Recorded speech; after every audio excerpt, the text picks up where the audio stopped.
So, good day everyone. So, ngayon po ipapakita natin ang offline na gamit ng Microsoft Words. So, as you can see, dito tayo sa blank document.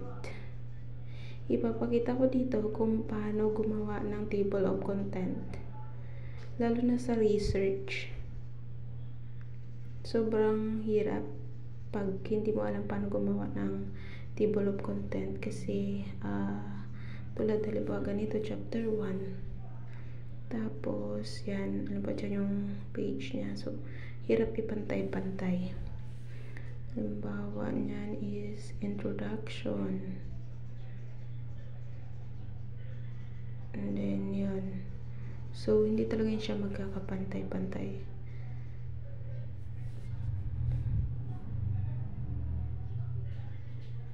So, next is, halimbawa natin is rationally.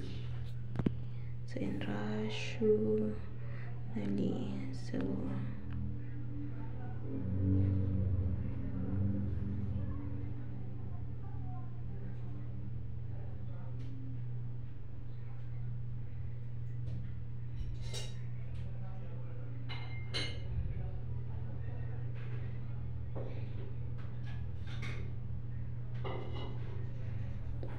So, ang mas madali na gawin is punta sa reference, table of contents. Then, yan. Marami din pagpipilian dyan.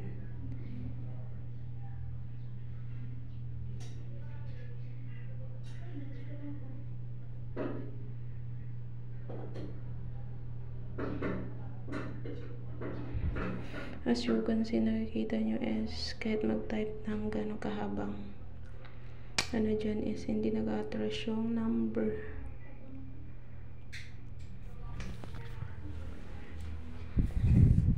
So, pantay pa rin yung mga numbers sa gilid or yung mga page.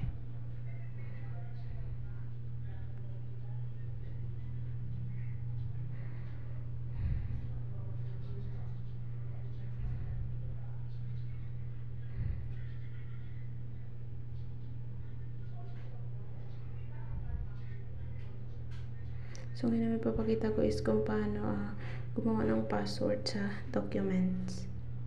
So, file, test info, and then protect document. Then, encrypt with password. So, dyan ka nagagawa ng iyong password. Make sure na huwag kalimutan yung password.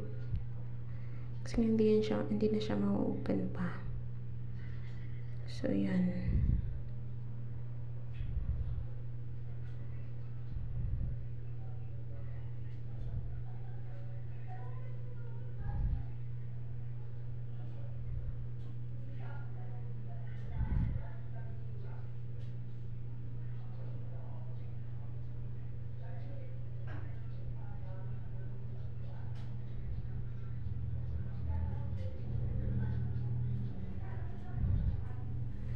Save as.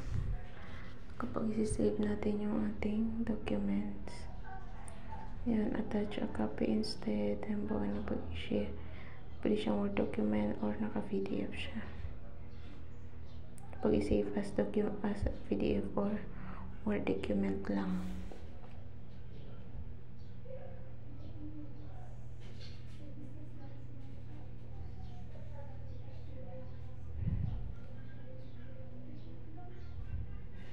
Ito lang teachers.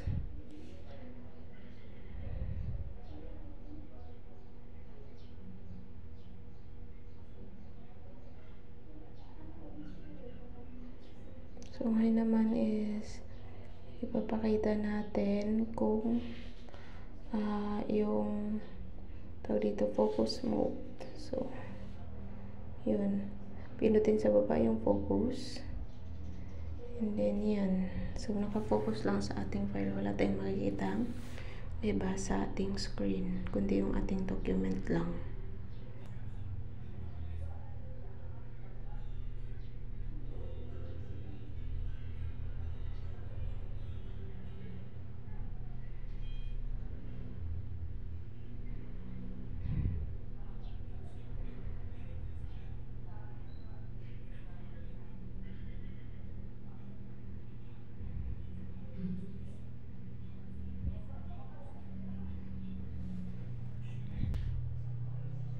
So, next is yung sa export. Sa export po, ang ano nito is, pupunta ka sa file and then export.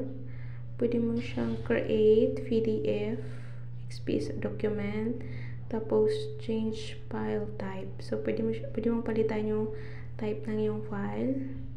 Dyan. So, ganun. Tulad na nakikita nyo yan. Pwede siyang i-change file type.